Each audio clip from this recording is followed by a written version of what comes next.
Hello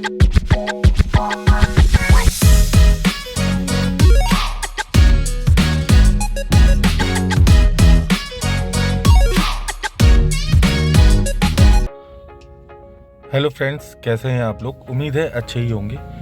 तो friends, आज हम बात करेंगे क्लच के बारे में। क्लच की एक डिटेल वीडियो मैंने बोला था लाने के लिए। डिटेलिंग वीडियो आज से चालू हो जाएंगी। क्लच, ब्रेक, एक्सीलेटर और स्टीयरिंग, गियर, सारी चीज़ों के बारे में। तो आज हम डिटेल वीडियो में बात करेंगे किसकी? क्लच की। ठीक है, तो शुरू करते हैं क्लच के बारे में। जैसे कि फ्रेंड्स, ये क्लच होता है। ठीक है, क्लच हमारा हमेशा लेफ़्ट साइड पे होता है। ठीक है, और क्लच का बेसिकली जो हमारा काम होता है वो ये होता है कि इंजन को, पहिए को, दोनों को कनेक्शन को ये काट देता है। ठीक है, इंजन के और पहिए के कनेक्शन को, मतलब दोनों, भाई इंजन पहिए को चलाता है। ठीक है, तो अगर इंजन पहिए को चलाता है तो अगर हमें मान लो ब्रेक लगानी है या मान लो हमें गियर लगाना है। ठीक है, अगर मान लो हमें ब्रेक लगानी है, हमें गियर लगाना है, तो हम क्या करेंगे भाई? जब तक हम इंजन को फ्री नहीं करेंगे तब तक हम ना ही ब्रेक लगा सकते हैं ना ही हम गियर लगा सकते हैं। सबसे पहले अपने दिमाग में हमें यही चीज़ नोट कर लेनी है कि जब तक हम क्लच को प्रॉपर दबाएंगे नहीं, ठीक है, प्रॉपर हम दबाएंगे नहीं, तब तक हम ना ही गियर टच कर सकते हैं ना ही हम ब्रेक को टच कर सकते हैं। ठीक है, तो ये बिल्कुल हमें दिमाग में नोट कर लेनी है, पहली चीज़। उसके बाद दूसरी चीज़ कि क्लच से हमारा काम क्या क्या होता है। जैसे मैंने बताया ब्रेक और गियर का। ठीक है, तो क्लच जब हम दबाते हैं पूरा, ठीक है, क्लच जब हम पूरा दबाते हैं तो हमारा ब्रेक का काम आता है। ठीक, सिर्फ ब्रेक लेंगे, ठीक है, और या तो फिर हम गियर लेंगे। ठीक, तो ये दो चीज़ें हम करेंगे। ठीक, उसके बाद इसमें होता क्या है फ्रेंड्स कि आपका जो क्लच होता है ये कब कब दबाना होता है। देखिए, क्लच हम बार बार नहीं दबा सकते, क्योंकि ज़्यादा क्लच का यूज़ करेंगे तो गाड़ी के इंजन पे प्रभाव पड़ता है। जो गाड़ी का क्लच प्लेटें होती हैं वो डिस्टर्ब हो सकती हैं। गाड़ी के क्लच प्लेट भी जा सकती है, आपका इंजन भी जा सकता है। ठीक है, ख़राब हो सकता है मतलब। तो इसलिए क्लच का यूज़ भी हमें ज़्यादा नहीं करना है। ठीक है, जैसे मान लीजिए कि हमें गाड़ी स्टार्ट करनी है। ठीक है, तो गाड़ी स्टार्ट करने के लिए मैंने बताया था चाबी को कैसे घुमाना है, प्रीवियस वीडियो में आप देख सकते हैं। ठीक है, और अभी हम जो बात कर रहे हैं वो सिर्फ क्लच की बात कर रहे हैं। तो क्लच जब हम दबा लेंगे पूरा, सबसे पहले हमें गाड़ी में आते क्या देखना है कि हमारी गाड़ी हैंड ब्रेक पे है, गियर पे है, किस पे है। ठीक है, तो पहले हम क्लच दबाएंगे। ठीक, बिल्कुल सब भूल जाइए। गाड़ी में बैठेंगे, सबसे पहले हम क्लच को प्रॉपर दबा लेंगे पूरा। ठीक है, उसके बाद हम गाड़ी को यहाँ से चाबी से स्टार्ट करेंगे। ठीक है फ्रेंड्स, तो इस तरीके से हम जब तक स्टार्ट करेंगे तब तक क्लच दबा रहेगा। उसके बाद हम फिर गियर पे आ जाएंगे। तो जब गियर हमारा लगेगा, ठीक है, जब हमारा गियर जब लगेगा, ठीक, तो हमें क्लच को कैसे छोड़ना है, बिल्कुल धीरे धीरे इस तरीके से। ठीक, बहुत लोग होते हैं क्लच को ऐसे दबाने की कोशिश करते हैं, कोई लोग ऐसे दबाते हैं। देखिए, गलत है। ठीक है, क्लच को हमेशा आप वी शेप में पहले तो पैर रखिए यूं करके। ठीक है, एक पैर आपका क्लच के सामने रहेगा, एक पैर आपका एक्सीलेटर के सामने रहेगा। ठीक, जब आपको एक्सीलेटर दबाना है तो एक्सीलेटर दबाइए, जब आपको ब्रेक दबाना है तब ब्रेक दबाइए। Accelerator brake, accelerator brake, accelerator brake. ठीक है, तो आप जब एक्सीलेटर का इस्तेमाल करते हैं और जब एक्सीलेटर का इस्तेमाल ख़त्म, पैर आप साइड रख लीजिए, फिर एक्सीलेटर दे दीजिए, फिर पैर साइड रख लीजिए।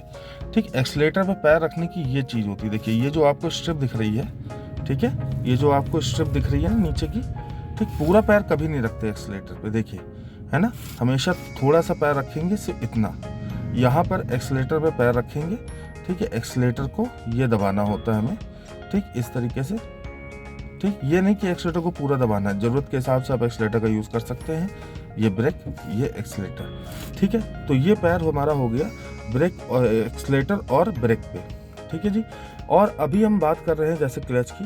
तो क्लच देखिए, क्लच आपका मैंने बता दिया, क्लच से आपका ब्रेक दबता है, क्लच से आपका गियर का काम होता है।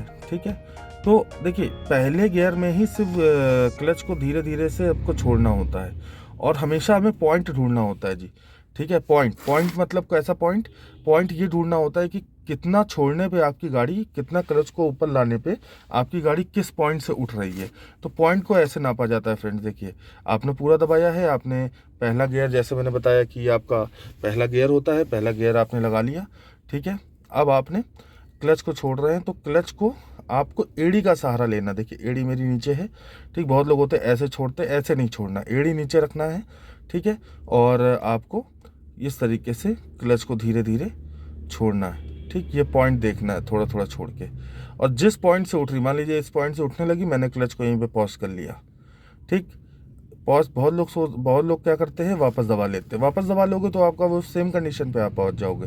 तो आपने यहाँ से गाड़ी आपकी बढ़ रही, यहाँ पे आपने रोक लिया क्लच को, ठीक। क्लच तो अपने ऊपर भागने की कोशिश करेगा, लेकिन आपको पैर की ताकत से क्लच को उसी जगह पे पॉज कर देना है जहाँ से गाड़ी उठ रही है, ठीक है। आपकी धीरे धीरे उठने लगी, फिर आप थोड़ा सा और छोड़िए, थोड़ा सा और छोड़िए, थोड़ा सा और छोड़िए। जब आपकी गाड़ी एक प्रॉपर चलने लगे पूरी, ठीक है, तब आप पूरा पैर हटा देंगे उससे, ठीक है। तो ये होता है क्लच छोड़ने का प्रोसेस, ठीक। आपको पॉइंट ढूंढना है। जैसे बहुत सारी गाड़ियों में आपका कोई यहीं से ही आपका गाड़ी उठना चालू कर दे इतना ही छोड़ने में, ठीक है। बहुत सारी गाड़ियों में इतना छोड़ने पे उठना चालू कर दे, बहुत सारी गाड़ियों पे इतना उठ के छोड़ने पे चालू कर दे चलना, ठीक है ना। और देखिए बहुत लोगों को यही नहीं पता होता है कि आपकी गाड़ी का एक आरपीएम फिक्स होता है इंजन के माध्यम से, कि आप जब क्लच छोड़ते हैं तो आपको एक्सलेटर देने की ज़रूरत नहीं पड़ती है, ठीक है। एक्सलेटर देने की ज़रूरत आपको नहीं पड़ती है क्लच देने में, क्योंकि क्लच की खुद की अपनी एक स्पीड होती है।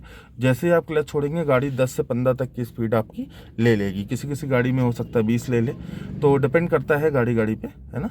उसके पावर पे डिपेंड करता है, आरपीएम पे डिपेंड करता है, उसके टार्क पे डिपेंड करता है, कितना टार्क वो जनरेट कर रही है कितना नहीं। और उसके बाद हम जब क्लच छोड़ देंगे, ठीक है, तो हमारी गाड़ी चलना चालू कर देगी। अब मान लीजिए आपको फिर से ब्रेक लगानी है, ठीक है, तो वहाँ पर देखिए डायरेक्ट ब्रेक नहीं लगती है, कभी डायरेक्ट ब्रेक नहीं लगेगी। देखिए ब्रेक का सेशन, ब्रेक का वीडियो एक अलग आएगा जिसमें डायरेक्ट ब्रेक कहाँ लगती है, इनडायरेक्ट ब्रेक कहाँ लगती है, और आपकी क्लच के साथ ब्रेक कहाँ लगती है, ये सारी ब्रेक के बारे में पूरी सारी वीडियो होगी वो, ठीक है ना। और अभी हम बात कर रहे हैं जैसे क्लच की। क्लच देखिए, ये क्लच जो है हमारा, क्लच हमारा प्रॉपर तरीके से पूरा दबता है ना, प्रॉपर तरीके से पूरा ये क्लच दबता है, ठीक। और जब ये क्लच का काम हमारा, ये देखिए पूरा ध्यान से देखिएगा, ये पूरा क्लच दबेगा अंदर तक, ठीक। अंदर तक कहाँ तक, ये देखिए अंदर तक पूरा क्लच दबता है, ठीक है। आधा क्लच कभी नहीं दबेगा, ठीक है ना। मैं आपको दिखा देता हूँ, ठीक है, कैमरा जा नहीं पा रहा है उधर पे, ऐसे दिखा देता हूँ। क्लच देखिए पूरा दबता है क्लच, ठीक है ना, पूरा यूँ। कभी क्लच आधा नहीं दबेगा, इतना नहीं दबेगा, पूरा दबेगा, ठीक है। तो अब बात करते हैं हम कि अभी हम बात कर रहे थे कि क्लच का और कौन कौन सा रोल रहता है। देखिए क्लच बेसिकली हमें दबाना कब होता है, कौन सी स्पीड पे दबाना होता है। देखिए बहुत बार ऐसा होता है कि आपको बता दिया जाता है क्लच ब्रेक से गाड़ी रुकती है, अच्छी बात है, पता है आपको, ठीक है, क्लच ब्रेक से वाकई में गाड़ी रुकती है, ठीक है। बट कहीं कहीं कंडीशन चेंज भी होती है, ठीक है ना। तो क्लच ब्रेक वाला जो सीन होता है, जैसे आप मोड़ रहे हैं कहीं पे गाड़ी और आपकी गाड़ी 40-50 की स्पीड में चल रही है, तो वहाँ पर आप क्या करेंगे कि क्लच दबाएंगे मोड़ से पहले और हल्की सी ब्रेक लेंगे ज़रा सी, ठीक है, ज़रूरत के हिसाब से। और उसके बाद अपनी गाड़ी को आप ब्रेक छोड़ने के बाद आपकी अपनी गाड़ी को आप मोड़ से पहले ही ब्रेक छोड़ देनी है और गाड़ी को आप टर्न करेंगे और क्लच दबा रहेगा आपका, कि बाई चांस आपको अचानक से फिर ब्रेक लेनी पड़ जाए, इसलिए आपको क्लच दबा के रखना है। जब मोड़ पे मुड़ जाए, गाड़ी सीधी हो जाए, मोड़ पे बराबर लेन पे आ जाए, उसके बाद फिर से हम क्लच छोड़ देंगे।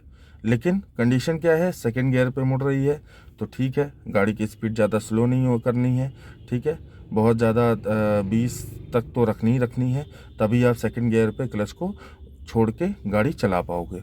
अन्यथा क्या होगा, आपकी गाड़ी जैसे क्लच छोड़ोगे गाड़ी बंद हो जाएगी अगर 20 से नीचे रही स्पीड तो। फिर उसके लिए आपको पहला गियर लेना पड़ेगा, क्योंकि सबको पता है फ्रेंड्स, मैंने और प्रीवियस वीडियो में बताया है कि पहले गियर की जो स्पीड होती है 0 से 10, लेकिन जब सेकंड गियर लगाना होता है तो हम एक्सीलरेटर दे के 20 की स्पीड तक ले जाते हैं, उसके बाद हम सेकंड गियर पुट करते हैं, ठीक है फ्रेंड्स। तो ये आपका एक हो गया। उसके बाद जैसे ब्रेकर होते हैं, ठीक है ना, तो ब्रेकर पे क्या होता है कि ब्रेकर पे आपने क्या करना होता है कि बहुत एक हर टाइप के ब्रेकर होते हैं जो ज़्यादा बड़े ब्रेकर हैं, ठीक है। ब्रेकर से पहले आपने क्लच दबाया पूरा, आपने हल्का सा ब्रेक ली, ठीक, ब्रेकर आया, ब्रेक छोड़ दिया, आगे वाला पहिया निकला, जैसे पीछे वाले पहिए की बारी आई हमने क्लच छोड़ दिया। लेकिन इसमें भी देखिए, आपकी गाड़ी अगर सेकंड गियर पे आप निकालने के लिए कोशिश कर रहे हो तो आपकी गाड़ी की स्पीड 20 तो होनी चाहिए, तभी आप सेकंड गियर पे क्लच को छोड़ के गाड़ी निकाल पाओगे, ठीक है। अदरवाइज़ अगर आपको लग रहा है कि आपकी गाड़ी बंद हो सकती है तो आप ब्रेकर से पहले क्लच प्रॉपर दबाएंगे, ब्रेक ले लेंगे, ब्रेक छोड़ेंगे, क्लच छोड़ेंगे और आप गाड़ी को आगे निकाल सकते हैं, ठीक। ये आपका सेकंड गियर का है, जैसे मैंने अभी पहले बताया। और आप जब फर्स्ट गियर में करेंगे तो आप पहला क्लच दबाएंगे, फिर ब्रेक छोड़ेंगे, क्लच दबा रहेगा आपका, पहला गियर लगेगा, ठीक है। उसके बाद धीरे से क्लच छोड़ेंगे आधा, गाड़ी को पहला पहिया निकलेगा, फिर दूसरा पहिया जैसे निकलेगा फिर आपको पूरा क्लच छोड़ देना है, फिर आगे जाके क्लच दबाना है, फिर आपने ब्रेक नहीं लगाना, आपको क्लच दबाना है और फिर आपको दूसरा गियर लगा लेना है, थोड़ी सी स्पीड देख के, है ना। तो इस तरीके से क्लच का काम यहाँ पे आ जाता है, ठीक है। लेकिन बेसिकली आपको देखिए, क्लच जो है वो आपको ये चीज़ को समझना पड़ेगा कि क्लच कहाँ पे कितना दबना चाहिए, कहाँ पर कितना नहीं, ये आप डिसाइड करोगे, ठीक है। ये मैंने बता दिया आपको कि क्लच जो है आपका इस तरीके से दबता है, क्लच के द्वारा ये काम होते हैं, ठीक है फ्रेंड्स। तो क्लच की वीडियो आई होप आपको समझ में आई होगी। अगर नहीं समझ में आई तो आप बताइएगा, मैं फिर से कुछ ना कुछ इसमें ऐड कर दूंगा, ठीक है। क्योंकि जहाँ तक मेरे को पता है, इतना बताने के बाद हो सकता है कि आपको ये चीज़ समझ में आ गई हो, ठीक है। आई होप आपको अच्छे से आ गया होगा, ठीक है। और इसको ध्यान से 2-3 बार वीडियो को देखिएगा, समझने की कोशिश कीजिएगा, ठीक है। बहुत लोग होते हैं स्किप कर देते, प्लीज़ स्किप मत कीजिएगा, वीडियो को लाइक कर दीजिएगा, शेयर कर दीजिएगा, कमेंट कर दीजिएगा एंड प्लीज़ सपोर्ट करिएगा। आपके लिए ही ये वीडियो मैं बना रहा हूँ। Thank you so much.